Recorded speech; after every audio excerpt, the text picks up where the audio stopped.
All right, so here we're talking about your new album, Latigo Beach. Why is it called Latigo Beach? What's the story behind the name and the vibe of the album?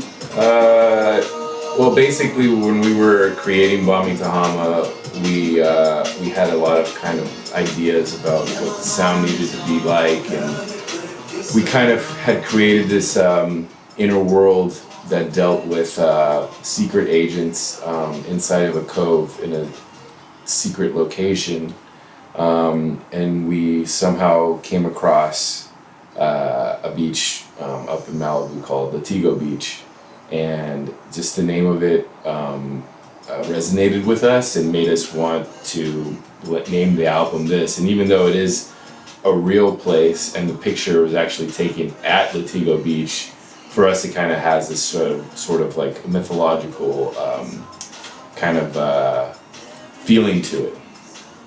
Right, like a dream beach or something like that.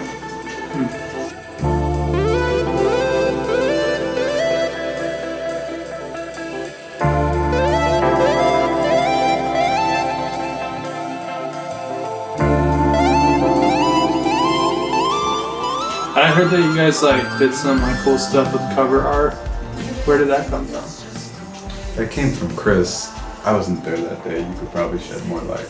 Yeah, so Chris is Jules' brother.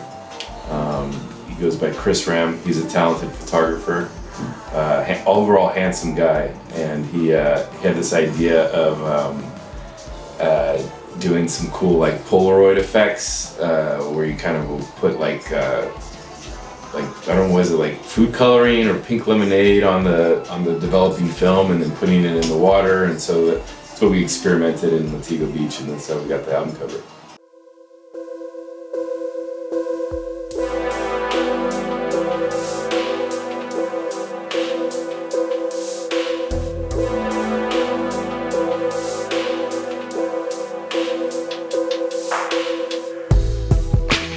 Pour your sweetness over me. If I drown, I'll move with the sea breeze.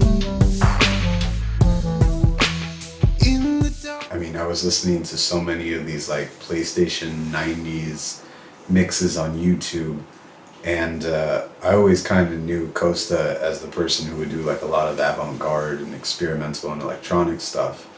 And I had always wanted to combine whatever I was doing with my catchy indie songwriting and combine that with a lot of the sonics that he was getting in the studio. So I just had this idea of bringing the D&B beats that were so unanimous with my childhood and growing up and playing video games, and combine it with that. And I feel in the process, Costa rubbed off a lot on me creatively, and I just feel the relationship between the two of us just helped each other a lot. That's cool.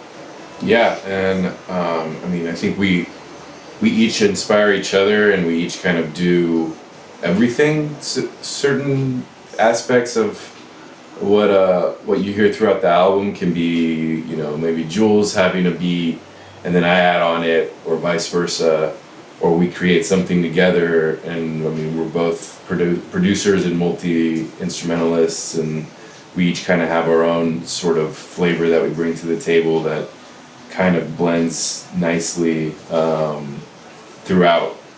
Our first album, even though each track has its own sort of flavor to it, I think we were able to put a stamp, the Bommy Tahama stamp on every track on different levels. So Yeah. True collaboration, I think. Yeah, it definitely has a one sound throughout the album, which I really appreciate. But I think I want to highlight Wavelength, that song, and we'll play that in a minute. But can you guys kind of dive into the inspiration behind Wavelength, or where that song came from? Probably starts with the instrumental. Yeah. So Wavelength came a little bit later in the process of making the album.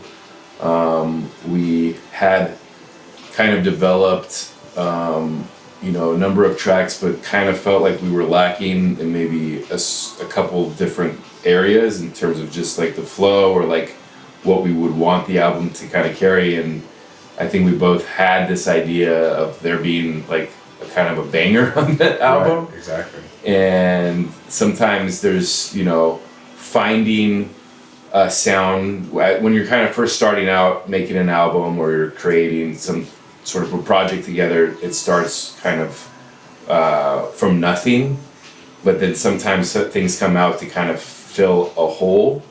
And that's kind of how this came out, even though like I didn't actually sit down and say I wanted to make this exact beat. I had this kind of like feeling of like a 90s rave kind of a party thing. But when I actually had made the beat, I sent it to Jules, and I honestly didn't know where it fit or if it even was fitting that hole. And so when I sent it to Jules, he vibed with it and then already had some vocal idea or like a hook almost immediately. So it kind of came from something that was just me trying to throw shit at the wall, essentially, that did end up making sense for the album. So from your perspective, he just sent you the kind of the beat, like the bare bones, and Yeah, well, when Costa sent it to me, it was pretty much all there instrumentally. I had beforehand been sending like Costa a lot of like agar tracks and a lot of songs with a lot of heavy bass that had that kind of party attitude. And I think I must have planted a seed to make him come out with this banger and really like surprise me and excite me. And I had a 10-minute car ride back to the studio to meet up with him. I think it was on a Saturday or something like that. And I was just like, I hear something, and the whole time I was just like scatting lyrics. And I just found associative words with things that I resonated with, that I knew he would resonate with. A lot of the times we're talking about like spirituality or energies. So wavelength and, you know, good vibration and all those things kind of led me lyrically to put this together in the span of a 10-minute car ride. Cool. Wait, sing the main hook again. Nobody is on my wavelength. There is no reason why I'm on a... What is it? New vibration, and it seems to keep me high. Nobody's on my wavelength. There is no reason why I'm on a new vibration, and it seems to keep me high. Nobody's on my wavelength. There is no reason why I'm on a new vibration, and it seems to keep me high. My philosophy is who you wanna be. There's no better time than right now.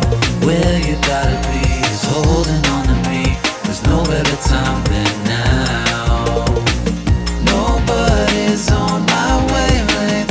There is no reason why I'm on a new vibration, and it seems to keep me high.